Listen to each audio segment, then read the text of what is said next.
Hey guys, Tim here with the Long-Haired Gardener, and I am back and I am excited because this is the first video of 2022.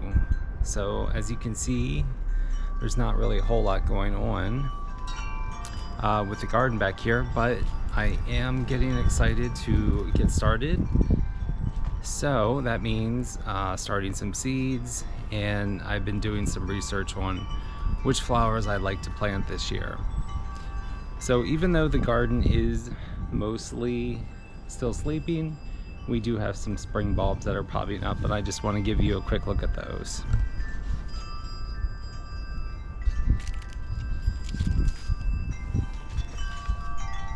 So we have some daffodils coming up.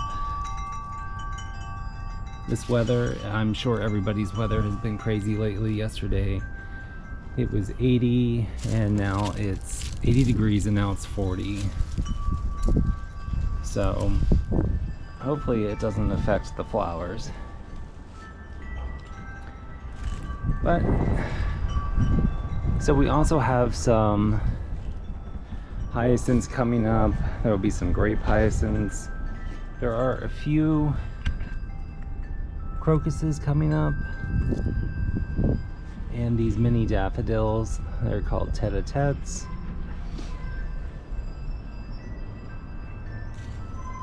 So within the next few weeks, this area should be blooming with some more spring flowers.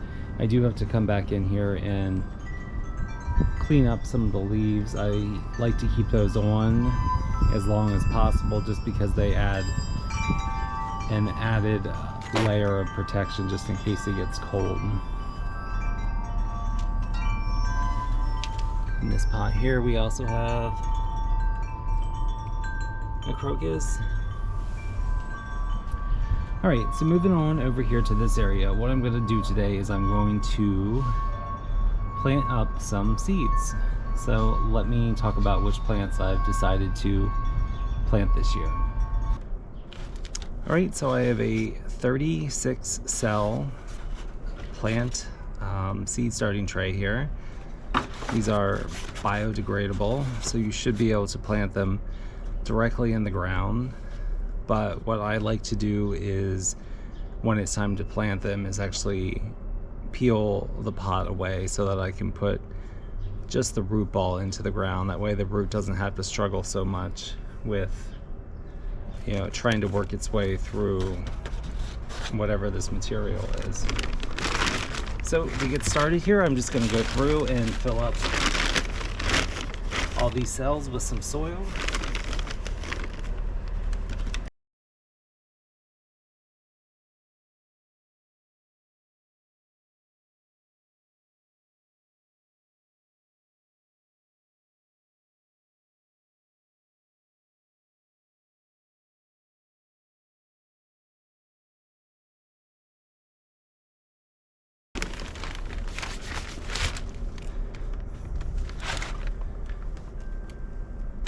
Alright, and I just use a regular Miracle-Gro potting mix. I don't use a special seed growing mix or anything like that. So the first plant that I'm going to plant here is going to be nasturtium. So we're actually going to start up here with the nasturtiums. So this is what we're planting right here. This is the black velvet. I also had a few seeds left over from last year that my mom gave me, a nasturtium called Orchard, or I believe Orchid Cream, and it's like a pale yellow, and then the inner veins are actually similar to this color, so I feel like they would probably look good together. So it's a good thing to read your plant packets for the instructions. Not all seeds are planted the same way. They may need to be have a cold period. They may need to be soaked in water. And also it's important to know how deep to sow your seeds. So for the nasturtiums, they require soaking in water. So I just soaked these seeds overnight in some water, and now I'm gonna plant them. So first thing I'm gonna do is just arrange them here on the surface, and then I will push them in. I'm doing two seeds per cell, hoping that one of the two will sprout or germinate, if not both of them. But it's good to have a backup plan here. So as you probably saw, I just kind of threw the soil on top very lightly. I didn't compact it. I just filled it up to the top here, and once I water it and once it settles, it will fall below the edge here a little bit, and that's fine. I feel like that's the perfect amount. Right, so the nasturtiums are sitting in here, and all I'm going to do is just press them in a little bit. So the general rule for how deep you should plant a seed is usually 2 times the length of the seed. So it's just an estimation. I think I wrote down here,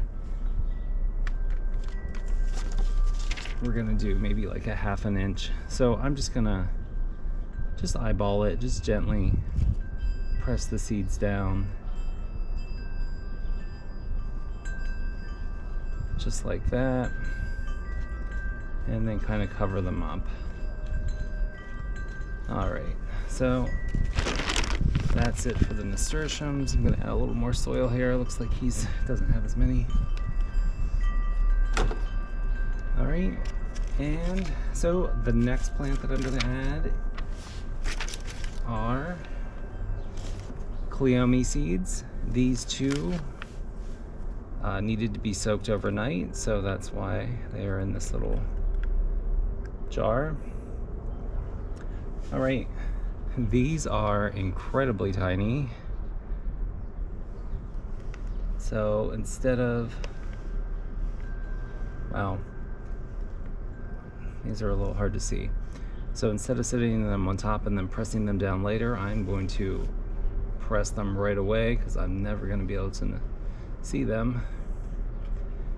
These seeds, they recommend putting about 1/4 inch below the surface.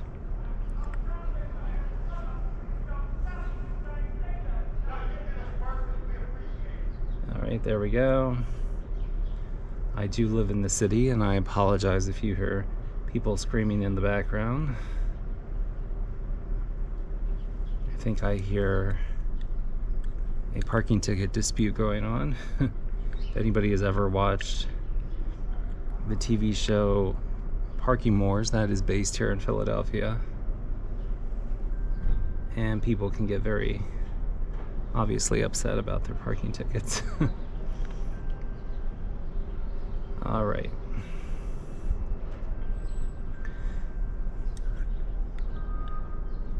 So I pre-counted these so that I would have just enough.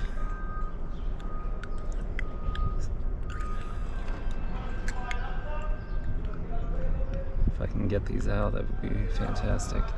Okay, there's another one.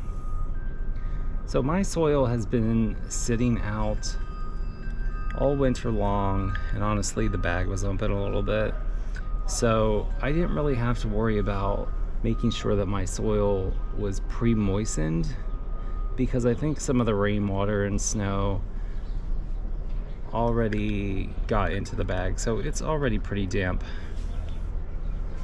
Looks like I have an extra one in there, possibly two, so I'm just gonna throw them in there.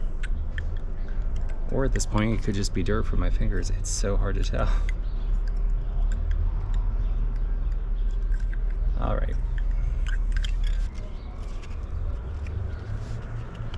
All right, the next row I'm going to do the ornamental black pearl pepper plants. These guys, so we've talked about seeds that need to be soaked in water, usually overnight or up to 24 hours. And something else to note, all these seeds are really small, by the way, except for the nasturtiums. Another thing to note, or a requirement, may be the heat. So for these ornamental black pearl peppers, let's see if I can use this spoon again here, even though it's wet. A requirement for these guys to germinate, that's not going to work, is they require some heat. So I believe the recommended temperature for these to germinate is a minimum of 70, and I think the preferred up to about 85. So that's not normal indoor temperatures. So you may have to, depending on your plant's requirements, you may need to put them on a heated pad. And that's what I'm going to do with this whole tray. Not all plants require the heated tray. They can do just fine in the normal temperature of your house. All right, I'm just trying to push these seeds under just a little bit.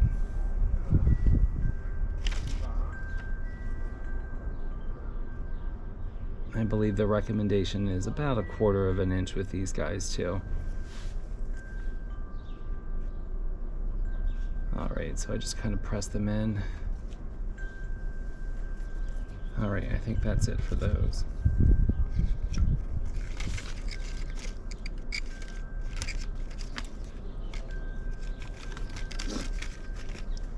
So I do want to mention that some of these plants that I'm starting indoors, it's not necessary. So the nasturtiums and the Cleome so far, those are actually recommended that you just sow them directly in the soil outside. But because my garden is so small, I want to be able to know where I'm putting the plants so that they don't get lost. Okay.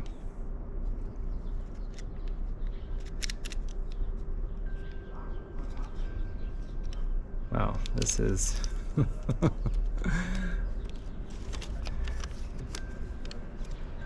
this is going to be interesting. So next are purple bell vines. The seeds are almost non-existent. I'll have to put up a picture because this came from Park Seeds and they don't put pictures on their packets, which is fine. But these seeds, oh my, they are practically dust. So let's see if I can get these in here.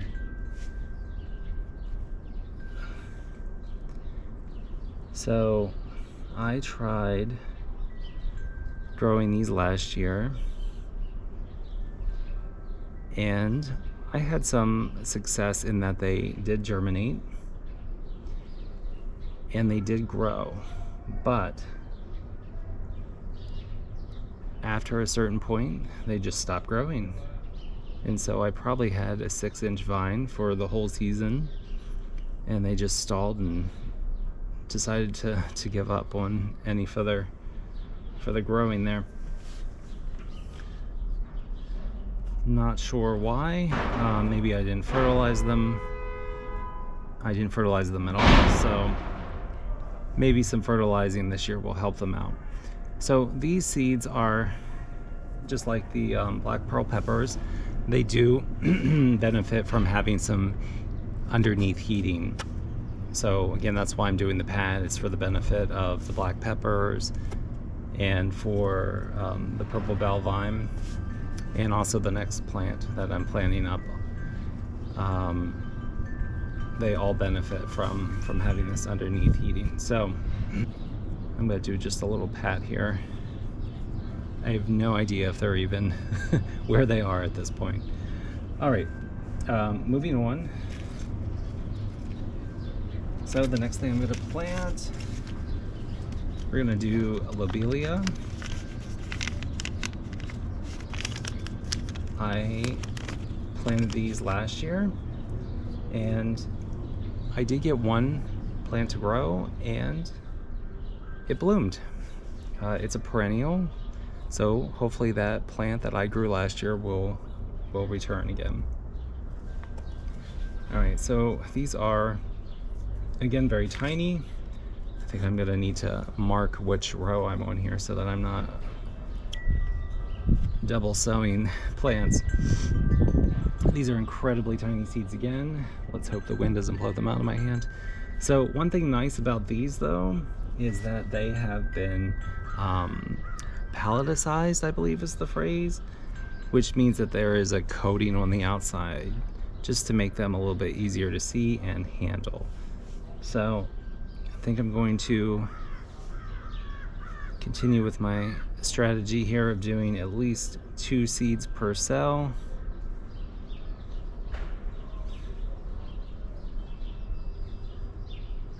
And I think we have enough seeds to maybe do 3. I don't think 3, oops, I don't think that's going to overcrowd the cells here. And as the plants grow, the reason why you do usually put more than 1 seed per cell is that you choose the most healthiest looking plant, and then you sacrifice the other ones. You just kind of pull them out. All right, moving on. We are going to do Lovelies Bleeding. This is the first time that I've tried this one. It's very interesting plant with these nice fuzzy like little tentacles. So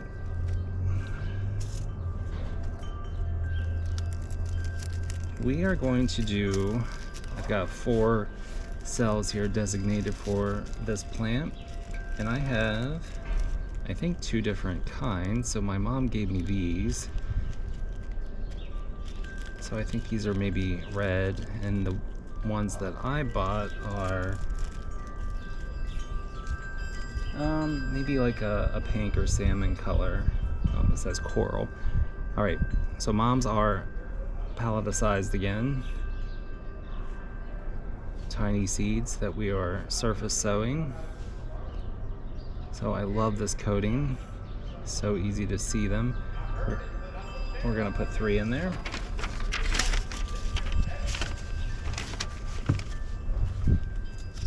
And then the ones that I bought, you can see the difference without that coating, how much easier it is when they do have that coating. These are so tiny. Oh, I think I'm just gonna do a sprinkling. So maybe like 3 or 4 in there. All right. Question is, will I be able to get these back in here? Okay, success.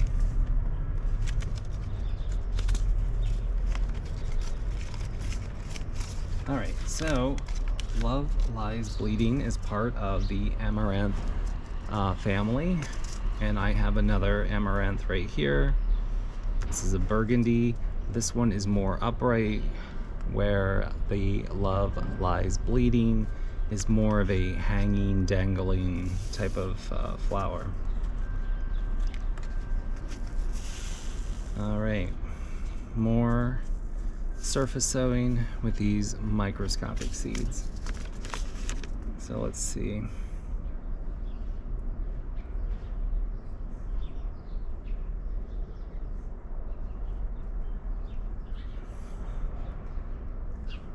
Two was my ideal preference, but I am honestly, these are so tiny, I'm just getting so many in here.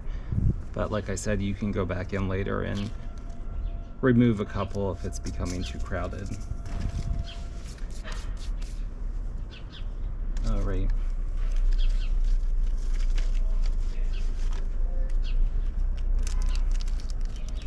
This is a celosia, Chinese bullflower.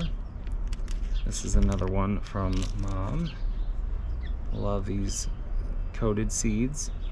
So I don't have a ton of these, so I'm gonna just have to put one right in the center. This is another surface sow seed, again, because they're so tiny. So it looks like each cell is just gonna have one, except for this one, we're gonna give it two. I will just gently cover these because I'm afraid they're gonna blow right out of there.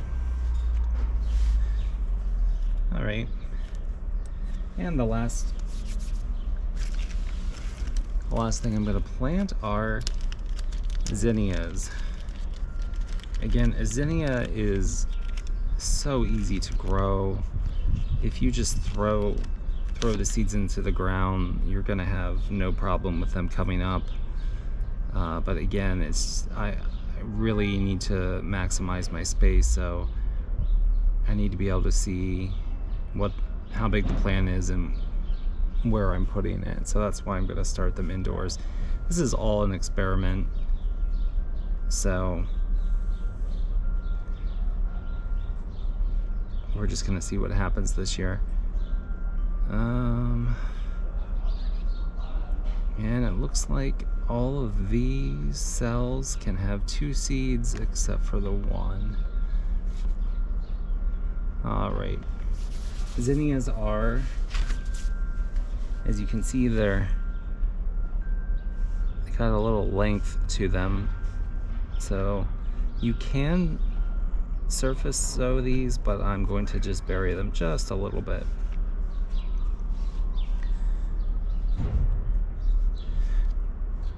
Another reason why surface sowing is recommended for some of the plants are the seeds' light requirements. So I think they're up here.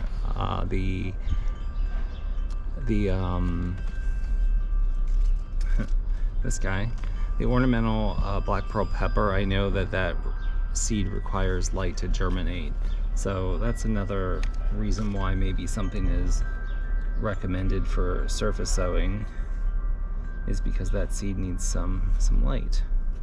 All right, everything is planted in here, and if you're wondering how am I gonna ever remember which cell has which plant in it, I already went through and just put some tape. Sorry, my hairs are everywhere. Put some tape on the top of this humidity dome and labeled each row, so I know what's going to be coming up in here. All right, so the one final step, and I did forget my water bottle, my spray bottle, is to just come in here and generously spray the surface of the cells to make sure that these are properly watered. I'm gonna just, after watering, put the humidity dome on, and I'm gonna put this in a windowsill inside and put my heating mat underneath. And that is everything. So hopefully in a couple months we will have some plants to plant outside. So I just went back in to get the water bottle just so I could show you how I'm gonna water these, and I was inside for probably 3 minutes, and you can already see that there is some condensation forming inside this humidity dome, which is good. Means that the soil is already pretty moist, but I'm just going to show you here what I'm doing.